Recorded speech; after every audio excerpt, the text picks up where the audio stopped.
Hello all. इस lecture में देखो हम एक इंटरेस्टिंग वर्ड पढ़ेंगे और ये इकोनॉमिक्स के अंदर बहुत ज़्यादा यूज होता है। और ये वर्ड है सेट्रिस पारिबस।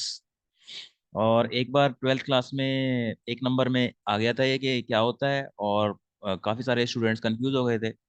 तो यानी कि इकोनॉमिक्स को आप किसी भी लेवल पे पढ़ रहे हो और इकोनॉमिक्स के अंदर कोई भी आप चैप्टर पढ़ रहे हो, कोई भी कर्व पढ़ रहे हो, कोई भी शेड्यूल पढ़ रहे हो, उन सब में ये जो वर्ड है इसको हम लिखते हैं। आप डिमांड, लॉ ऑफ डिमांड पढ़ोगे तो उसका डेफिनेशन जो है वो भी सेट्रिस पारिबस से शुरू होती है।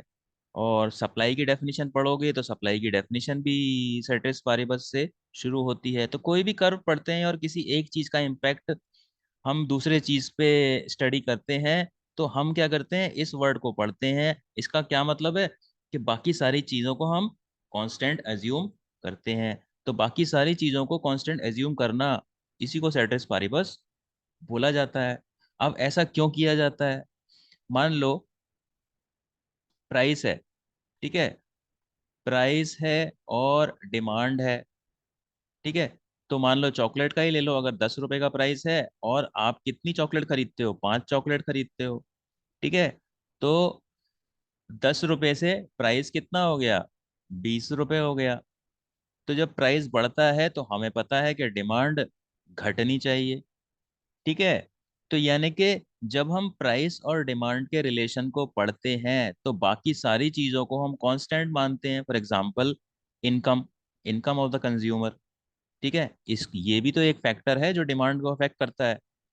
जैसे हमको पता है कि प्राइस और डिमांड में नेगेटिव रिलेशन होता है, तो प्राइस बढ़ा तो आप कम खरीदोगे और प्राइस घटा तो आप ज्यादा खरीदोगे। ऐसे ही इनकम और प्राइस में क्या होता है, पॉजिटिव रिलेशन होता, इनकम और डिमांड में पॉजिटिव रिलेशन होता है। यानी कि देख, कॉमन सेंस वाली बात है कि आपकी जब इनकम बढ़ जाएगी तो आप क्या है, चीजें ज्यादा खरीदोगे, और इनकम कम हो जाएगी तो चीजें कम खरीदोगे। तो जब मैं प्राइस और डिमांड की रिलेशन को पढ़ रहा हूँ तो यानी कि बाकी सारी चीजों को मैं कांस्टेंट एज्यूम करूंगा, ठीक है। यानी कि इनकम भी चेंज नहीं हो रही है और भी चीजें हैं, ठीक है। कस्टमर टेस्ट और एक्सपेक्टेशन जो भी लॉ ऑफ डिमांड के अंदर या फैक्टर्स अफेक्टिंग डिमांड में आते हैं, उन बाकी सारी चीजों को मैं कांस्टेंट एज्यूम करूंगा कि वो चेंज नहीं हो रहे, तभी तो इस चीज को मैं अच्छे से स्टडी कर पाऊंगा। मान लो प्राइस है 10 से 20 हो गया, तो आपकी क्वांटिटी, जो आप 5 चॉकलेट खरीद रहे थे, तो आपकी क्वांटिटी का घटनी चाहिए, 2 होनी चाहिए, है ना। लेकिन लेकिन क्या है, बाकी इनकम बढ़ गई। अगर कस्टमर की इनकम 1,000 है और 1,000 से उनकी उसकी इनकम 5,000 हो गई, तो हो सकता है कि जब ये चॉकलेट 10 से 20 की हो गई ना, तो वो पाँच की जगह 2 नहीं खरीद रहा, 5 की जगह 10 खरीद रहा है चॉकलेट, ठीक है। तो प्राइस का इम्पैक्ट तो मैं मेरे को समझ में ही नहीं आया, प्राइस को तो मैं स्टडी कर ही नहीं पाया। तो यहाँ इनकम आ गई बीच में, इनकम की वजह से मेरा प्राइस और डिमांड का रिलेशन बिगड़ गया, ठीक है। तो यानी कि जब मैं प्राइस और डिमांड का रिलेशन पढ़ता हूँ तो बाकी सारी चीजों को मैं मानता हूँ कि वो चेंज नहीं हो रही हैं, तभी मैं उसको अच्छे से, उसका इम्पैक्ट स्टडी कर पाऊंगा, ठीक है। फॉर एग्जांपल देखो, आपको एक आदमी को बीमारी है, मान लो बीपी की बीमारी है ना, और शुगर की भी बीमारी है, ठीक है। तो शुगर की बीमारी है और शुगर की मेडिसिन दे दी उसको, ठीक है। तो शुगर की मेडिसिन का एक कस्टमर पे क्या इम्पैक्ट रहेगा, ठीक है, उसको स्टडी करना है। तो बीपी बीच में नहीं आना चाहिए ना, हो सकता है कि बीपी उसका उसका बढ़ा हुआ है और शुगर की मेडिसिन का जो इम्पैक्ट होना चाहिए था उसका उल्टा हो गया। तो मुझे तो पहले उसका बीपी जो है नॉर्मल करना पड़ेगा ना, तभी तो उसका वो शुगर का वो स्टडी करूंगा मैं।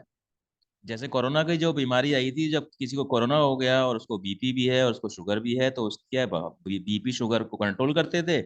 जब वो नॉर्मल होती थी फिर उसको कोरोना की दवाई देते थे। तो अगर उसको बीपी शुगर भी है और कोरोना की दवाई भी दे दी, तो हो सकता है कि कोरोना का जो इम्पैक्ट, कोरोना की जो मेडिसिन का इम्पैक्ट है वो ना हो, जो होना चाहिए उसका उल्टा हो जाए, ठीक है। तो इसीलिए जब एक चीज को स्टडी किया जाता है तो बाकी चीजों को हम मानते हैं बाकी कांस्टेंट है, तभी उस उन दो चीजों का एक दूसरे पे इम्पैक्ट जो है हमें अच्छे तरीके से पता चल सकता है। और इकोनॉमिक्स के अंदर देखो, एक इकोनॉमी के अंदर एक चीज को कितनी सारी चीजें इम्पैक्ट करती हैं। मान लो महंगाई बढ़ रही है और महंगाई के कम से कम हजारों हो सकता है रीजन हो, ठीक है। तो ये जो वर्ड है, इसका मतलब क्या है, अदर थिंग्स रिमेनिंग इक्वल और कांस्टेंट, तो बाकी सारी चीजें चेंज नहीं हो रही हैं, हम तभी दो चीजों को स्टडी करते हैं और एक दूसरे का जो प्रॉपर इम्पैक्ट है वो पता चलता है। तो अब इसका एक्सप्लेनेशन क्या है? Ceteris paribus, it is a Latin word widely used by the economists to refer a situation where other things remaining equal or constant। ठीक है, तो जब भी आप देखो डिमांड, लॉ ऑफ डिमांड पढ़ते हो तो अदर थिंग्स रिमेनिंग कांस्टेंट, और उसके बाद आप लिखते हो प्राइस और डिमांड में नेगेटिव रिलेशन होता है। तो प्राइस और डिमांड में नेगेटिव रिलेशन होता है, और अगर अदर थिंग्स कांस्टेंट नहीं रही, वो भी चेंज हो जाएंगी, तो हो सकता है कि वो प्राइस और डिमांड का नेगेटिव रिलेशन पॉजिटिव हो जाए। ठीक है, तो इसीलिए इकोनॉमिक्स के अंदर जो भी चीज को हम स्टडी करते हैं उसमें जो दो चीजों को हम स्टडी कर रहे हैं उनके अलावा बाकी चीजें जो उसको अफेक्ट करती हैं उन दो चीजों को, उनको हम कांस्टेंट मानते हैं। अब इसका ऑब्जेक्टिव क्या है, बाकी चीजों को कांस्टेंट क्यों मानते हैं? तो objective is to be able to simplify an actual complicated and inter related situation. तो जो कॉम्प्लिकेटेड चीजें हैं अदरवाइज कॉम्प्लिकेटेड हो जाएगी। ठीक है, इनकम भी आ गई रोल में, प्राइस भी रोल में आ गया, कस्टमर की प्रेफरेंस भी आ गई, ठीक है, और रिलेटेड गुड्स भी आ गए बीच में, तो सबका जो मिक्सचर हो गया उसमें तो फिर आप स्टडी कर ही नहीं पाओगे कि डिमांड पे क्या इम्पैक्ट रहेगा। तो इसीलिए जब एक चीज को स्टडी कर रहे हो आप, तो बाकी चीजों को आप मानोगे कि वो चेंज नहीं हो रही है।